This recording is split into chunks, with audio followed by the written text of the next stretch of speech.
अस्सलाम वालेकुम एनक्यूज़ किचन में आप सबको खुश आमदीद। आज हम लोग बना रहे हैं बहुत ही मज़ेदार से गोला कबाब। देखें कितनी खूबसूरत इनकी शक्ल आई है और कितना खूबसूरत इनका गोल्डन ब्राउन सा कलर आया है।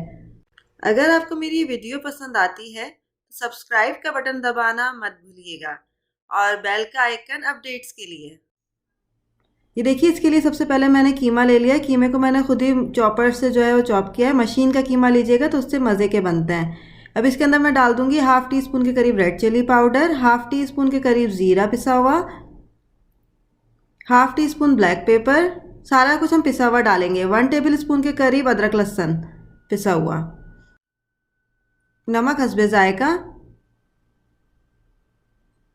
ये देखिए, मैंने 1.5 ब्रेड ले ली थी, 1.5। इसको मैंने पानी के अंदर भिगो लिया था। अब मैं इसको अच्छे से मसल लूँगी और इसका सारा पानी जो है वो मैं निकाल लूँगी और इस ब्रेड को जो है मैं एज अ बाइंडर के तौर पे यूज़ करूँगी।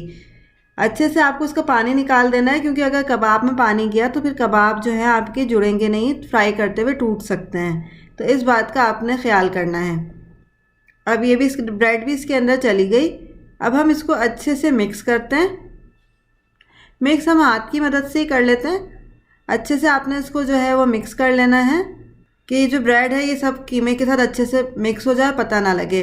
अब ये देखिए, अब मैं इसको तकरीबन 15 से 20 मिनट के लिए छोड़ दूंगी। ब्रेड और मेरे सारे मसाले कीमे के अंदर अच्छे से मिक्स हो चुके हैं। 15 मिनट के लिए मैरिनेट करते हैं। अब देखिए 15 से 20 मिनट हो गए। अब मैं इसके गोला कबाब बनाती हूँ। गोल गोल से मैं कबाब बनाऊंगी, थोड़े बड़े साइज़ के बनाऊंगी, क्योंकि जब हम फ्राई करेंगे तो अल्टीमेटली इसका साइज़ जो है वो कम होगा। कॉर्नफ्लोर इसलिए नहीं डाल रहे कि जायका अच्छा नहीं लगेगा, तो बगैर कॉर्नफ्लोर के हम बना रहे हैं, तो इसमें बिल्कुल आपको मीठी जायका जो है वो फील होगा। अच्छा, जब आप गोला कबाब बनाएं तो गोला कबाब बनाने से पहले आप हाथों को गीला कर लें, तो कबाब जो है वो बिल्कुल साबुत बनते हैं, इवन बनते हैं और बहुत ही शाइनी से बनते हैं। ये एक छोटी सी टिप है। इस तरह से देखिए मैं सारे कबाब बना लूँगी। ये देखिए, मेरा 1.25 पाव के करीब कीमा था, तो उससे मेरे तकरीबन 12 के करीब जो है वो कबाब बने हैं। अब जो है वो मैं पतीली ले लूँगी। पैन के अंदर, अभी पैन का चूल्हा जो है वो मैंने बंद किया हुआ है। एक एक करके जो है मैं गोला कबाब जो है अपने पैन में डालती जाऊंगी। अच्छा, थोड़े थोड़े फासले से डालेंगे, चिपका चिपका के हम नहीं रखेंगे, वरना ये आपस में एक दूसरे से स्टिक हो जाएंगे। देखिए, इस तरह से आप इसको पैन में डाल लीजिए थोड़े थोड़े फासले से। अभी मैं आपको इसका क्लोजअप भी दिखाती हूँ सारे रख के।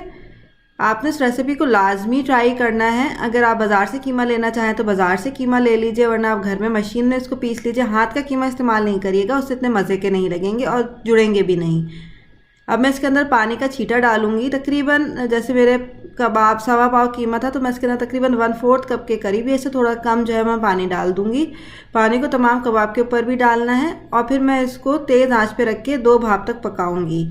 देखिए, पानी जो है आपके जो ढक्कन के ऊपर आने लग जाएगा। 2 दफ़ा इस तरह से आ जाएगा तो फिर हम उसके बाद बर्नर को ऑफ करेंगे और ढक्कन हटाएंगे, तो इससे जो कबाब हैं वो आपके प्रॉपर्ली जुड़ जाएंगे।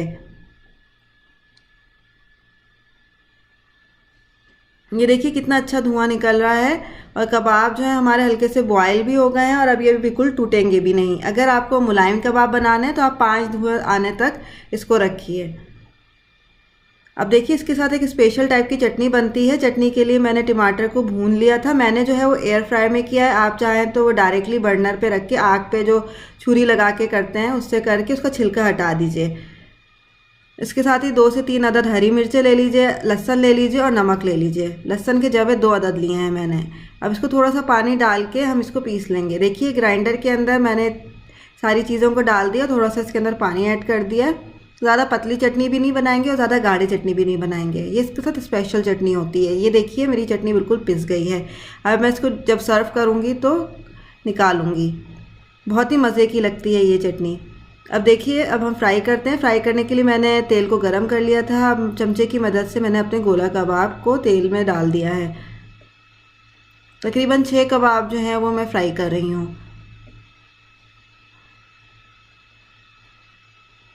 ये देखिए कितना खूबसूरत इनका कलर आना शुरू हो गया है। ये बिल्कुल डन हो गए हैं। अब हम इसको जो है सर्विंग ट्रे में निकालेंगे। देखिए कितना खूबसूरत लग रहे हैं, बहुत ही मज़े की खुशबू भी आ रही है। आपने मेरी इस रेसिपी को लाजमी ट्राई करना है, कमेंट करके बताना भी है कि कैसी लगी, और अगर कोई फरमाइश हो तो मुझे लाजमी बताइएगा। ये गोला कबाब की भी मेरे पास फरमाइश आई थी, तो इसलिए मैंने झटपट से गोला कबाब जो है आप लोगों को बनाने सिखा दिए हैं। देखिए कितना खूबसूरत इनका कलर आया है। इनको मैंने चटनी के साथ, लेमन के साथ और 7 अप के साथ जो है वो सर्व किया है। गर्मा गर्म खाइए, खुद भी खाइए, अपने घर वालों को भी खिलाइए।